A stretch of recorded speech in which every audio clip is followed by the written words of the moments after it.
What's up, fuckers and fuckettes? We are doing the top 5 of the 70s to continue Blake Clark's top 5 that we thought was so good that we would do it from the 60s onward. That is the top 5 of each decade. Now, we missed this list last week because we legitimately forgot. I called Rodney and we were trying to figure out what the best thing to do was. Because I was like, no, we forgot. He's like, what? Like Rodney normally is. I'm like, we didn't fucking do our top 5 video. And of course, you don't remember until like I'm 5 minutes from my house, and there is no turning back at that point. Yeah, and if you're wondering why my eye looks like this, tune into Monday Mayhem. I explain it. I'm a cyborg, basically. But yeah, Monday Mayhem, you can see it there. But without further ado, you're going to get top 70s and 80s this week. We decided to do it that way rather than pushing it back a week, as tired as we are. See how bloodshot my eyes are? I'm really tired. Just kidding. Again, I went full cyborg with it. Top 5. My number 5. 70s. He's like, let's get it out of the way. Of the 1970s. What you got? Great decade for movies, by the way. That's what they say. My number 5 is Oh. Kramer versus Kramer. Is this like from Seinfeld? No. Because that's all I can no, picture no. is two Kramers fighting. No, this is a Dustin Wow. Hoffman, Meryl Streep film, 70, I don't have the date. So, Kramer versus Kramer, it's a movie about Meryl Streep and Dustin Hoffman's characters are going through a divorce, and it's a court trial movie. It's basically, the whole movie is them two in court trying to figure out the custody Kramer battle. was actually from Seinfeld in a courtroom movie, so Yeah. I'm starting to suspect you're lying to me. No, it's a real thing. No, real it's thing. legit. But yeah, it's an incredible movie. Of course, you got Meryl Streep, who's like one of the greatest actresses of all time, and then Dustin Hoffman is a great actor himself. So He's okay. if you're into court dramas, this is definitely it for you. So check it out. Right. My number 5.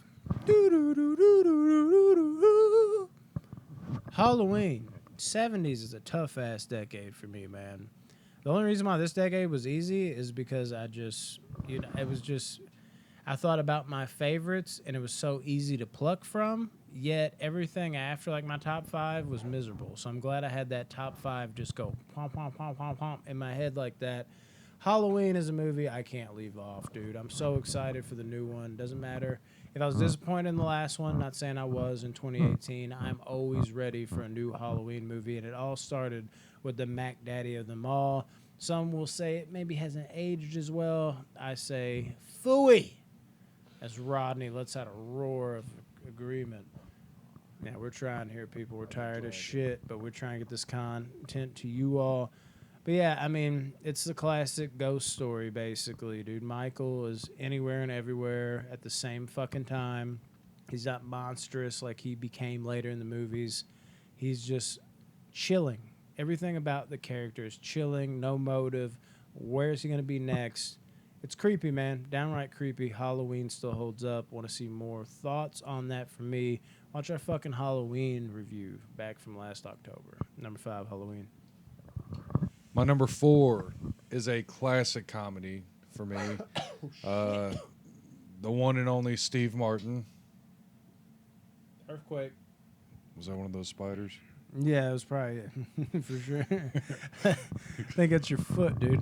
My eye's going to look especially worse because I'm constantly looking out of the corner of my eye and it's just like red on spot. I'm not high, people. Look at the other side of my eye. Oh, hold on. Yeah, that's right. Yeah, nothing. Well, my number 4 is The Jerk. I love The Jerk. I should have thought about this one. I know you love this movie. A lot of people, for some reason, don't like it. Some people say it doesn't hold up. I disagree 100%. I like it. I say Fahooey just like you. It wouldn't be anywhere near my top 5, but I like it. But, dude, the fact that Steve Martin is, he is raised up with an African-American family and truly believes Yeah. he is African-American.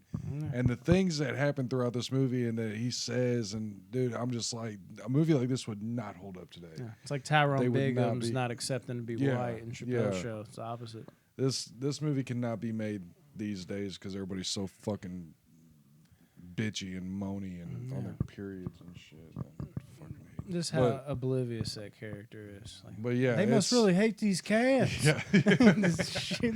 While his sniper is shooting at him at a gas station. It's great. It's fucking classic. But yeah, dude, The Jerk, Steve Martin. I do have a year for that one. 1979. I should look up these years, but yeah, I haven't.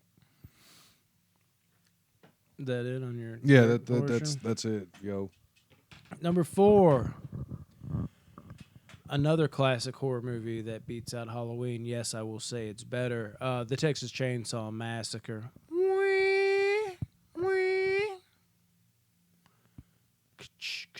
Hitchhiker, all that. Speaking of which, we've been trying to get John Dugan on the podcast. That maybe still will be in the works. Be looking out for that. He's the guy that played the grandpa. You're like, dude, everybody's dead from that movie, and he was the grandpa? Yeah, he was like basically a little kid in that movie dressed up in a grandpa suit.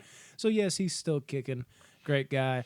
But this movie, in general, just shaped what I love about horror so much. Like, I think in general, too, like, because of this movie, I wanted to see nothing but, like, cannibals in movies. Like, when I thought about, like, other horror franchises where it was, like, a killer, I was like, do they eat people? Oh, man, it's no fun.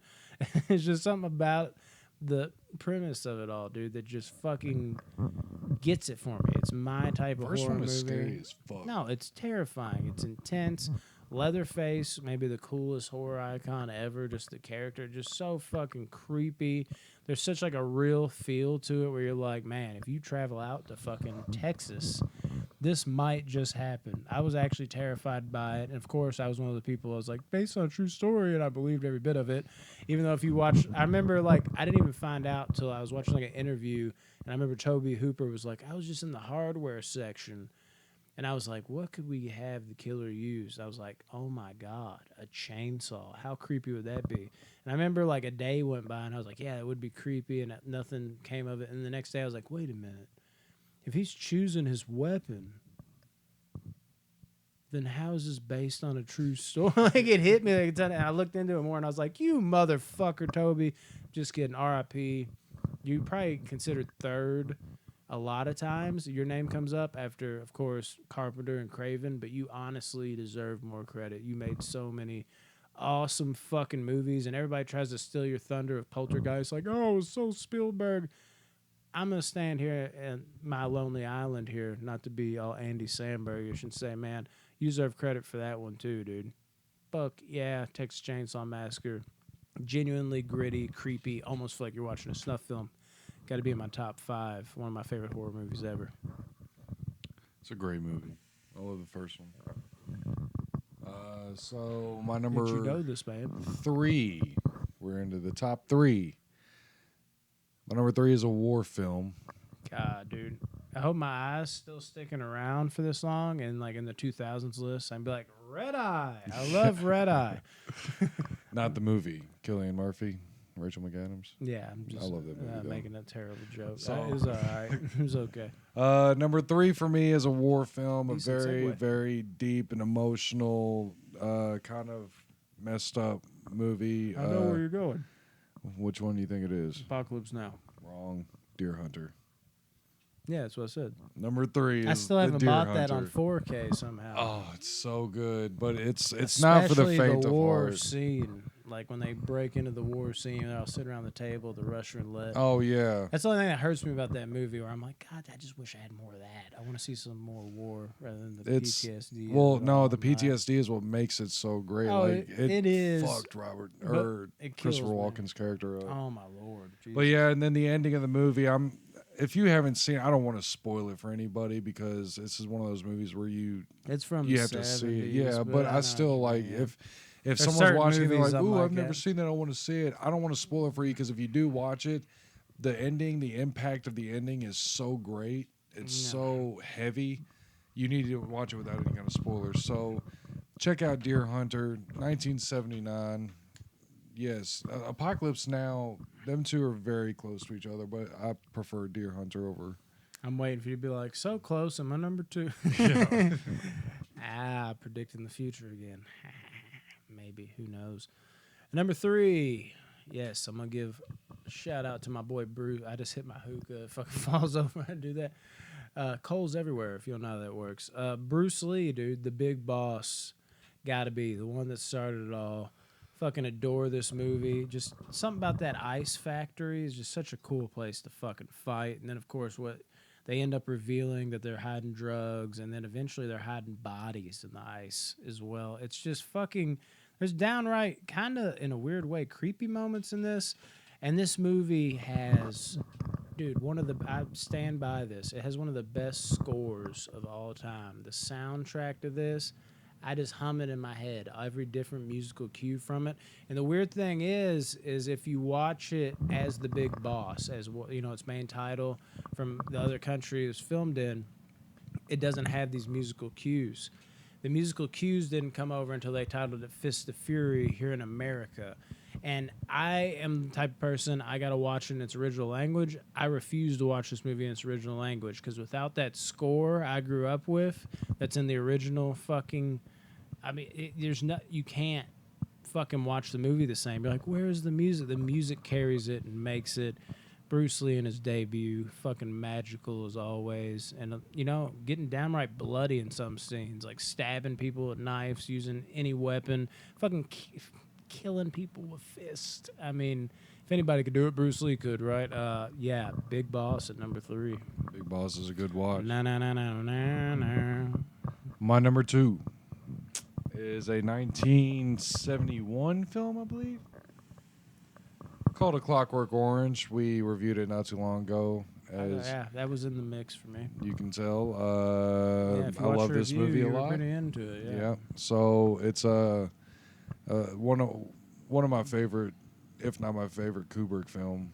I'd have to go through his movies and watch them all again. I am interested in which one, but yeah, Clockwork Orange. You've seen our review. It's a little gang, and they drink milk, and they, Fuck people up and rape bitches. rob places and rape bitches. Yeah, they don't give a fuck. So, Clockwork Orange number 2. Check it out. It's awesome. My number 2, throwing yet again more love to Bruce back there. Fist of Fury, and not Big Boss Fist of Fury. This movie is called Fist of Fury, and again, that other country. Fist of Fury is Bruce Lee at his most unhinged. He's fighting for the revenge of, his teacher, and he's just trying to get to the bottom of the whole movie. He finally peels back layer by layer what happened, and he is just out for fucking blood the whole fucking movie, dude. The fucking Japanese didn't stand a chance. He's just fucking lighting them up. He's taking on whole dojos. He's flipping people over. He's not just fighting, Again, Fist of Fury. You can feel the fury in every blow. There's a time where he's like, why'd you kill my teacher? Then he's like, why? Like beating a dude to death. At the very end, he takes on the whole dojo, and he fucking literally goes in there. He's like, this isn't about you. Get out. And Bruce Lee would crack his knuckles like that. Learned how to do that over time just because of Bruce Lee. I wonder if they caught that on there. And he'd just say, get out. Get out. And they're all kind of looking around like, what do? We can't just leave. And out of nowhere, he's like, scram! And he just starts beating the shit out of everybody in epic proportions. One of the best fight scenes ever. Everything that went down at the end fight scene there. And even the fight scene he has with, I don't know if it's a Russian or somebody they bring in, is just beautifully done. Even the Russian, there's a point where Bruce Lee's so fast, he, almost didn't even know what happened. He does a spin kick and hits him across his forehead, and it cuts to the Russian guy, and he's just, he opens his eyes what the fuck? And there's a big cut across his fucking forehead. It just showcases, the best parts of why I love Bruce Lee. This movie is fucking phenomenal. Fist of Fury number 2. My numero uno. I got to talk Bruce Lee on the channel. Oh my God. 1975. You want to grab your mic? Oh. Yeah. My number. Oh shit. My number 1 is a 1975 film. 1975. He had it close to his mouth.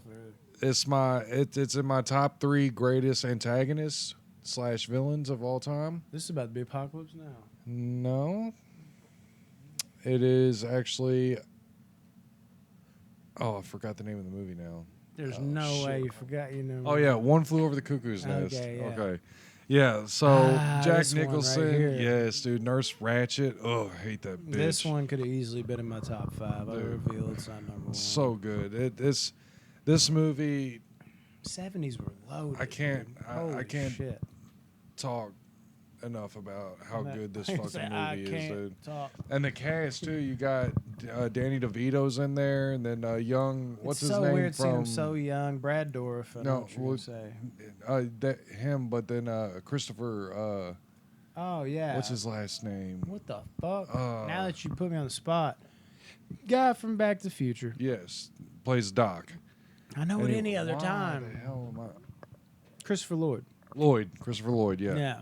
So, when you yeah. put me on the spot, I was like, damn it, now you got me brain cramping like you. Then you got the silent Indian, and then you got Billy. Oh, how good is he, Dude, dude? poor Billy. But, Billy Goat. but yeah, dude, this movie is incredible. He's in prison, but then claims he's insane.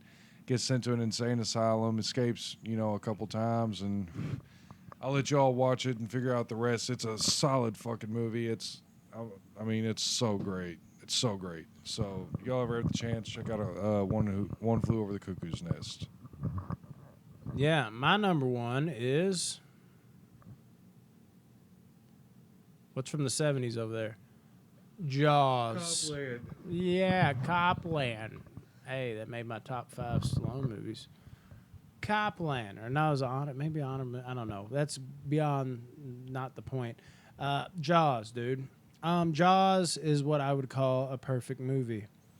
It has everything. Scary as shit. Scared the fuck out of everybody.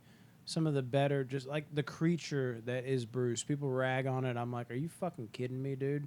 All this CGI shark bullshit we get. Bruce looks really fucking good, even for today. I don't understand it. And he looks terrifying coming out of that water and just coursing through the ocean. Do we need to talk about characters, dude? Hooper! Quint. Fucking, dude. Roy Schneider as Brody.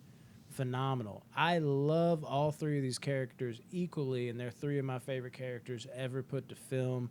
Their banter as a trio, amazing.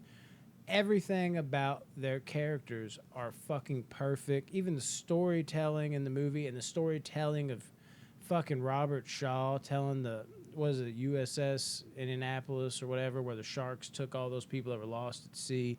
That is fucking downright chilling the way he says that. The adventure of the movie, one of the best scores of all time. Dun dun dun dun dun. Anytime you didn't see the shark, you knew where it was because of the score. It'll turn from straight up adventurous and then deep into horror out of fucking nowhere. It's fucking bloody. It's fucking amazing. I could go on and on about Jaws. I can't. It's a perfect fucking movie. It has everything and it does everything perfectly. Jaws is a fucking juggernaut of a film. There's no way it's not my number 1. 100%. Anyways. We got to review Jaws sometime soon. I gotta pee. All right. Good luck with that. Don't break anything. Please don't take the mic with you. Everybody on the show, you're the type of person that would just walk off with the mic in your hand. With the mic in my hand. That's our 70s. Hope you enjoyed it. We were powering through. We still have 3 more videos to do. We were trying and trying and trying. We were tired of shit, people. We're trying to make it great, though, since we forgot. But this shows the commitment we have, man. We're just trying to make this the best it can be, but we're also trying to make sure we're on time and on schedule with everything that we promise and everything that we do. And again, a lot of this is coming up, as I talked about in the other episode, due to us. I'm not going to be here. Neither is Rodney here in a couple weeks. So we've got backlogged episodes we had to record tonight. I mean, just hours upon hours of recording. And at some point, it's fun, you know what I mean? But at another point, you're like, I'm fucking tired. I need to go to bed. But there's no tomorrow for us, man. They got to travel all the way to my house. Got to respect them for that. And we're just trying to get this out to you, especially since we missed it last week on, I promise, a genuine mistake. We would have rather done this last week to shrink a video, but you deserve to have them back to back, you know, as listeners after what we pulled last week. And we didn't pull it legitimately. I remember calling them. I was like, We fucking forgot the top 5 because it was something new. But we'll be back on track, and here's 2 episodes back to back for you to sink your teeth into, Jaws style. Love y'all, man.